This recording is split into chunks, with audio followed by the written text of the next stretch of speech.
It is hard to imagine a country with a shape as peculiar as this, yet there is one. It is the Republic of Chile. If Chile could be placed on the United States, it would reach from Canada to Florida. Chile has a population of 5 million people. Compared to the 140 millions of the United States, Chile's population seems small, but like the United States, Chile is a melting pot of other nations. Dark-skinned Indians whose ancestors lived here before the white man, blondes whose great-grandfathers came from Northern Europe, and brunettes from the Mediterranean countries combined to form a nation, all of whose people are Chileans. To find this unusual country, we must go to the Western Hemisphere and the continent of South America. Chile is this narrow strip along the west coast. About 400 years ago, Ferdinand Magellan left Spain to find a passage through the Americas. He discovered the Strait of Magellan and was the first white man to see what is now Chile. A Spanish expedition under Francisco Pizarro crossed the Isthmus of Panama and sailed down the coast to settle in Peru.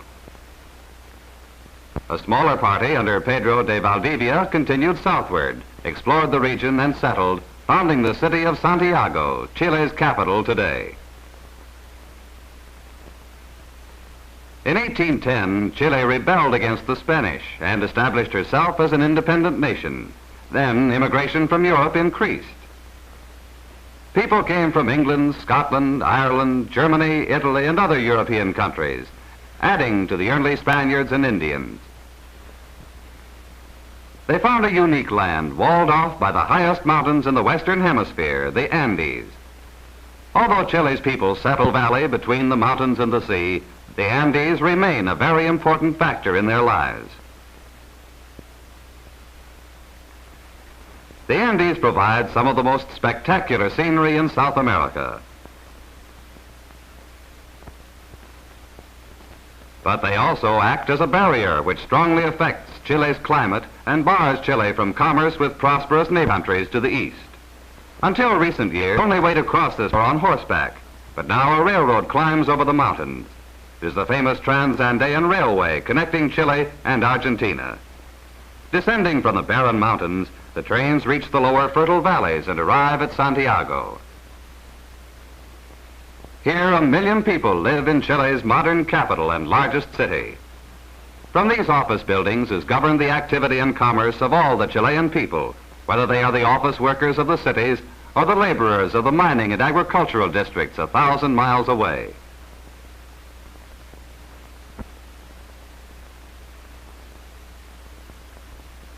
Santiago's business district is like that of large cities all over the world.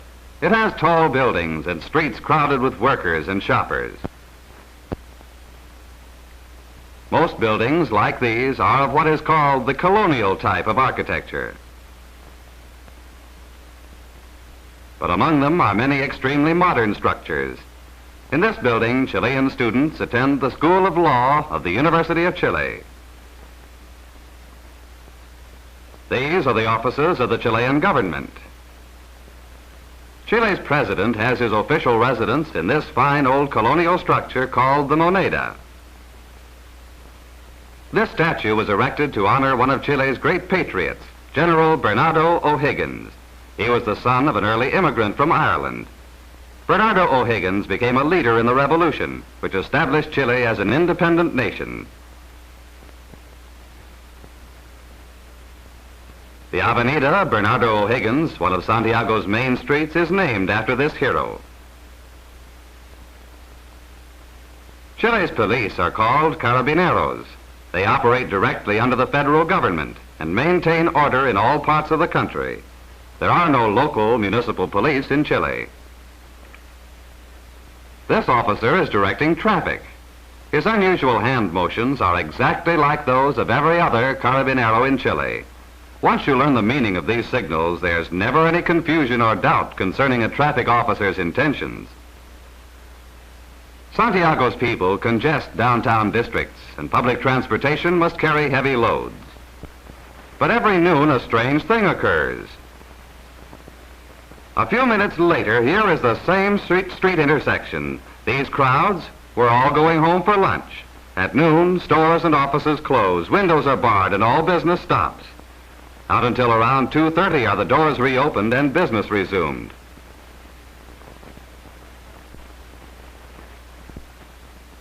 Some of the laborers and their families live in houses like these. There's a social security system supported by both the government and the employers, which aids them in cases of unemployment, sickness, or old age. Chile also has free primary education, compulsory for 6 years. Office workers often live in apartment houses. These mansions belong to the extremely wealthy Chileans, often descendants of the first immigrants from Europe. Former Chilean President Alessandri lives in this beautiful home, and this young man is his grandson, Arturo Alessandri III. His family came to Chile from northern Italy many generations ago. Chileans have built up industries around Santiago, manufacturing their shoes, glass, textiles, and electrical appliances. Chile's steel mills supply most of the needs of her industry, but very little heavy mechanical equipment is produced in South America. Like the people of her neighbor countries, Chileans rely on North America or Europe for such machinery as this electric crane, which was imported from Germany.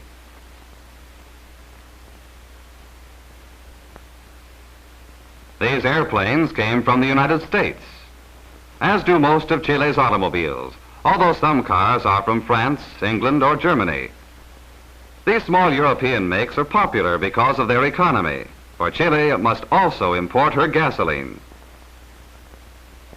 Some of the people of Chile work on her railroads, which are considered the best in South America. Often the routes are electrified. Many of the locomotives were built in the United States. Although Chile's industry is modern in many respects, the high cost of imported mechanical equipment often makes hand labor more economical, as in the case of loading these freight cars. Yokes of oxen are found to be less expensive than switch engines in some outlying railroad yards. The beautiful city of Viña del Mar is on the seacoast. Every summer it attracts thousands of Chileans. These boys are playing South American football, a game much like our soccer.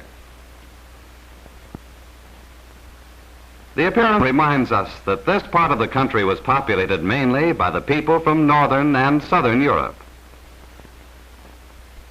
Near the beach is a school for those children from the crowded cities who could not otherwise enjoy the outdoors. Each group is given a 2-week summer visit.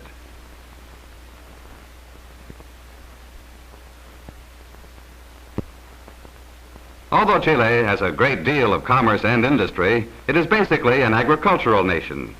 Yet it is only in the central portion of Chile that the climate permits farming. In the northern portion of this fertile green zone around Santiago, the climate is rather dry. The water comes from the melting snows of the Andes. Chile's principal farm product is wheat, but the Central Valley also produces a great deal of fruit, and large vineyards raise grapes used in making wine. The early settlers were given large tracts of land which have been handed down to the present generations as the huge farm estates called haciendas. The workers live on the estates and are supplied with houses, food, and a very small amount of cash. In return, they labor on the lands of the hacienda owner, a system called tenant farming. This worker is digging potatoes, which were first found in South America. Here, men are harvesting clover. The wagons are pulled by yokes of oxen. Mechanical farm aids are not widely used because of their cost. Cattle are tended by Chilean cowboys called huasos. They wear small capes called mantas and wide-brimmed hats. Chilean horsemen are among the best riders in the world. In the southern part of this fertile region, the climate is quite different. It rains a good deal of the time. One often sees moss growing on fences. The heavy rains have raised large tracts of dense forest. But in this scene, a dozen forest fires are burning, set intentionally to clear the timber from land which the southern farmers need for raising crops. It is unfortunate that timber must be destroyed in this way, but there is no efficient means of cutting the trees or transporting them to a mill. On the other hand, cleared land is scarce, so the farmers have little alternative.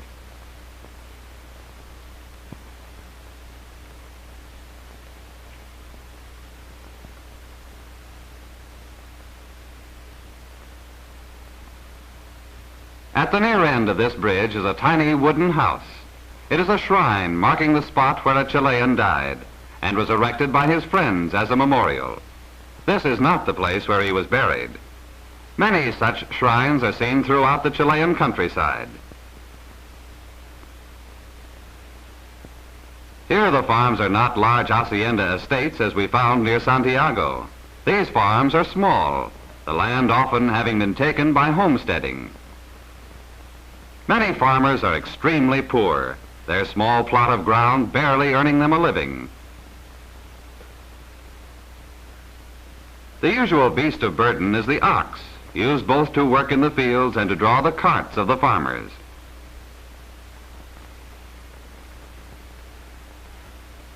Most of these Chileans are descendants of the early Spaniards who came to this district when it was a frontier era and are intermarried with the Indians. The blondes and redheads of Northern European ancestry are less common. The early Indians of Chile were known as the Araucanians. For many years they waged fierce warfare on the early colonists, making it difficult for them to retain their foothold in Chile. Today only a few thousand of the Indians are left. They still attempt to remain separate from the other Chileans and preserve their tribal habits and dress.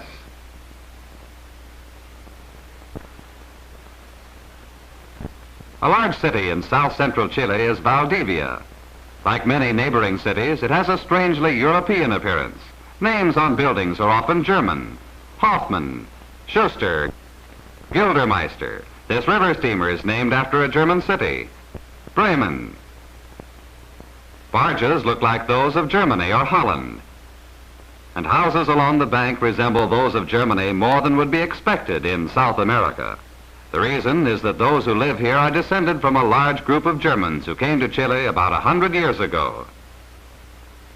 They were invited to help settle this frontier area, but they did not intermingle readily with the Chileans of other ancestry, such as the early Spaniards or Indians. As a result, even today, many people in this district seem more German than Chilean.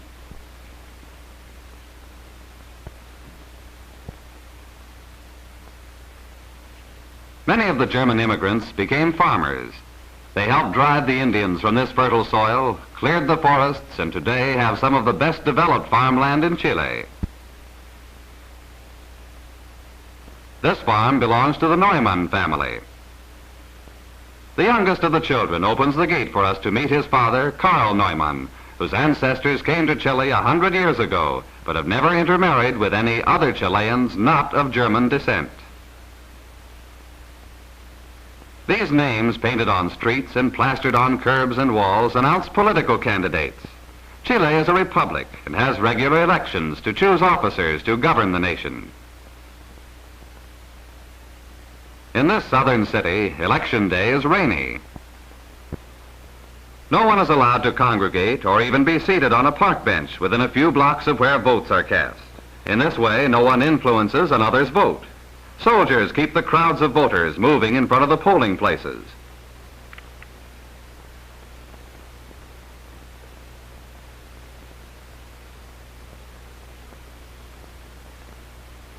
This gentleman is Senor Borges, a candidate for senator. Other candidates are Julio von Mühlenbrock and Carlos Haverbeck. Such German names are conspicuous only in this limited area of Chile. So far, we have seen how the people live in the central region where farming and industry are found and where 9/10 of Chile's people live.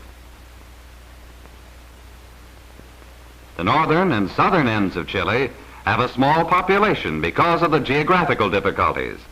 In the extreme south, Chile is a maze of channels and bays with thousands of islands covered with dense forests. There are many small settlements among these islands. Travel between such villages must be by boat. The people of the islands do some lumbering and a little farming. They also do considerable fishing, but there are so few people living in this southern archipelago that none of these occupations is of major importance to Chile.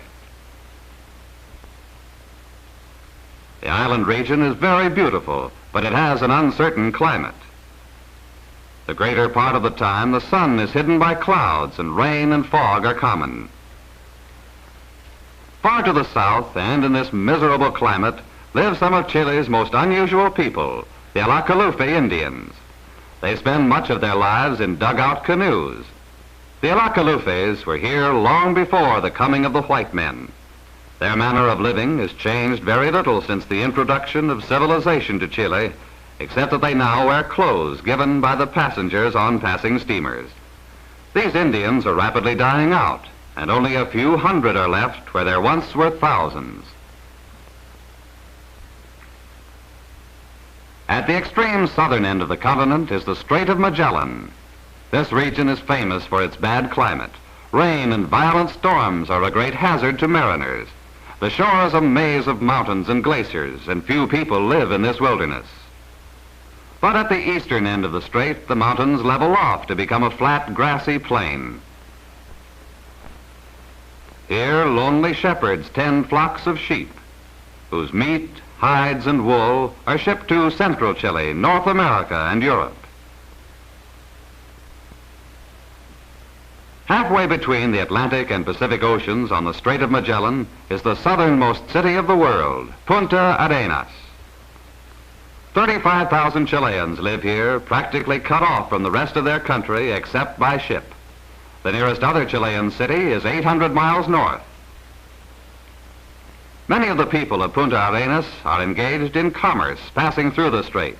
Others are employed on the sheep ranches.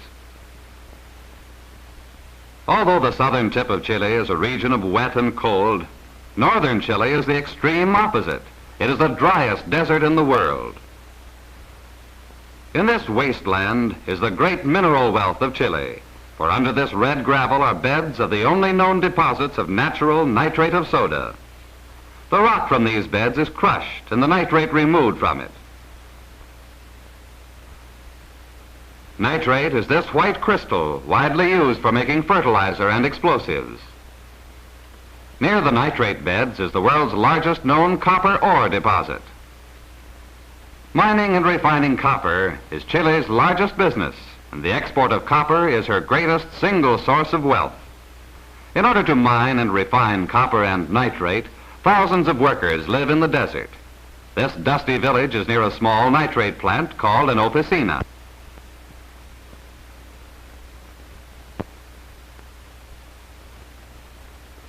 Usually by bus, which must make frequent stops for water.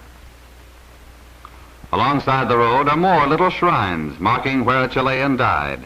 Inside are burned out candles. A tree planted in a steel drum soon died in the desert heat. The only ornament to survive was this wreath of paper flowers. The large nitrate and mining companies have built up cities in the desert, furnishing houses and other facilities for the thousands of workmen who labor in the mines.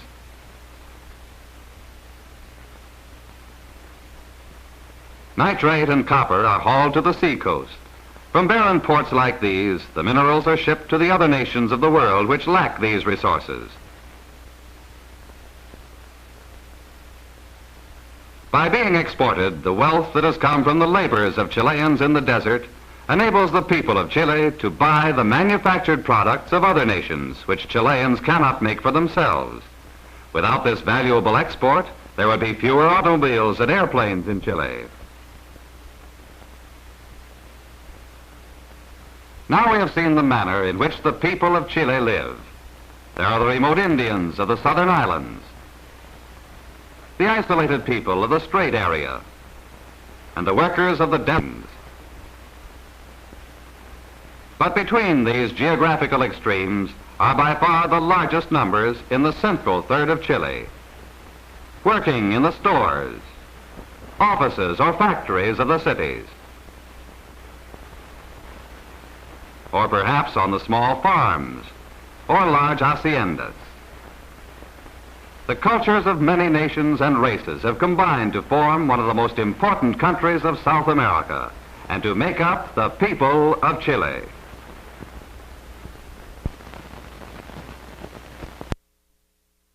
Mediterranean countries combined to form a nation, all of whose people are Chileans. To find this unusual country, we must go to the Western Hemisphere and the continent of South America. Chile is this narrow strip along the west coast. About 400 years ago, Ferdinand Magellan left Spain to find a passage through the Americas. He discovered the Strait of Magellan and was the first white man to see what is now Chile. England, Scotland, Ireland, Germany, Italy, and other European countries, adding to the early Spaniards and Indians. They found a unique land walled off by the highest mountains in the Western Hemisphere, the Andes. Although Chile's people settle valley between the mountains and the sea, the Andes remain a very important factor in their lives. The Andes provide some of the most spectacular scenery in South America. A Spanish expedition under Francisco Pizarro crossed the Isthmus of Panama and sailed down the coast to settle in Peru. A smaller party under Pedro de Valdivia continued southward, explored the region and settled, founding the city of Santiago, Chile's capital today. In 1810, Chile rebelled against the Spanish and established herself as an independent nation. Then immigration from Europe increased. People came from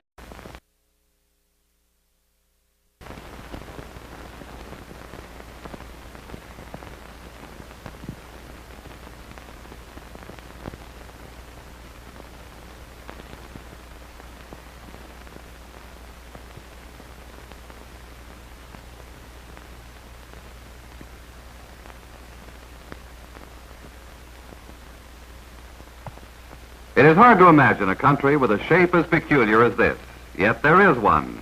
It is the Republic of Chile.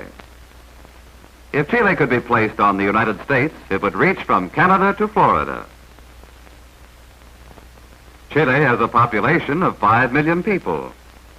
Compared to the 140 millions of the United States, Chile's population seems small, but like the United States, Chile is a melting pot of other nations. Dark-skinned Indians whose ancestors lived here before the white man, blondes whose great-grandfathers came from Northern Europe, and brunettes from the Mediterranean.